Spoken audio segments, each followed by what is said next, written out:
Hello, I'm going to do another quick review for you guys today. Today I'm going to be talking about fitness trackers. I'm going to talk about specifically the Garmin Forerunner 230. It's the same uh, for the most part as the Garmin Forerunner 235. The only main difference is that the 235 has a heart rate monitor on it. So I'm just going to talk about the reasons why I switched to this and what I like about it. Just give a overall real quick review on it. So with that being said, let's go ahead and talk about the construction of it. It's made pretty well. It has thick bands on it, decent rubber construction.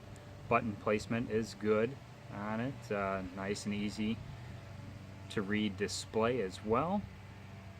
And this is an aftermarket downloadable watch face on this. It's not the standard one that comes when you first set it up.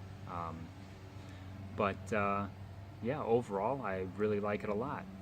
The reasons why I switched to this, and I switched to this about 2 months ago, so I've been using it for quite some time, and I've enjoyed every minute of it. The reason I switched is because my old tracker, this is a Fitbit Charge, the band broke on it within a year of use, and they did send me a replacement Charge HR, which I used for the following year. But I found that as I was training for my half marathon that was earlier this spring, I noticed that the tracking distance wasn't all that accurate on the Fitbit.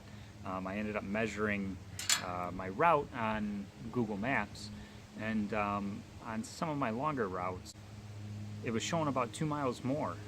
So if I thought I did a 12-mile run according to my Fitbit, it was really only a 10-mile run. So that really didn't help during my training. At the smaller distances, 2, 3, 4-mile runs, it was still fairly accurate, but the discrepancy just got bigger the longer distances that I went. So I wanted something that was a little more accurate, wanted something that was GPS based, so that's why I went with this. It's the Garmin Forerunner 230. It is the runner's watch from Garmin. They have other models as well, such as the Vivo Fit and the Phoenix models as well. Obviously they have all have their own different benefits, plus and minuses to them. Some battery life, it might not be as good on certain models. I picked this one because of the battery life. So kind of going through the screen here on it, I know it might be a little hard to see with all the shadows, but going through the screen, go ahead and unlock it here. And then as I scroll through the screen, right now it's synced to my phone, so you're going to see things like the weather and notifications and your current steps taken, and there's the weather, and there's any notifications. It'll pull up anything like missed calls, things like that as well, any text messages, as long as you're Bluetooth to your phone. Now when I go ahead and back out of that screen, this is the activity button, so go ahead and select the activity button, and then once that comes up, you'll be able to select through what type of exercise you're going to be doing. And as you can see right there, it syncs up to the GPS pretty quick. So when you click into that activities button, you'll have run, you have bike indoors, you have standard bike, you'll have run indoors. So the difference between the indoor versions of the exercises means that they won't have the GPS activated at that time. So once you've selected the activity that you want, you can actually manipulate some of the other settings by arrowing down instead, and you can go through the different activity settings and create different faceplates, things like that, for the fitness activity that you're doing.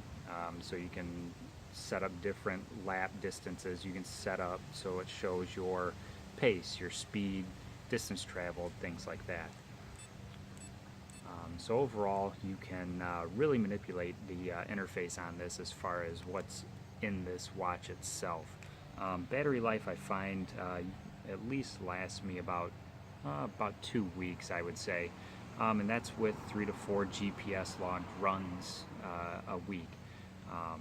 So it does last quite a bit of time, so it's a lot better than the Fitbit charges. They, maybe last 5 days at the most before you really have to charge them again.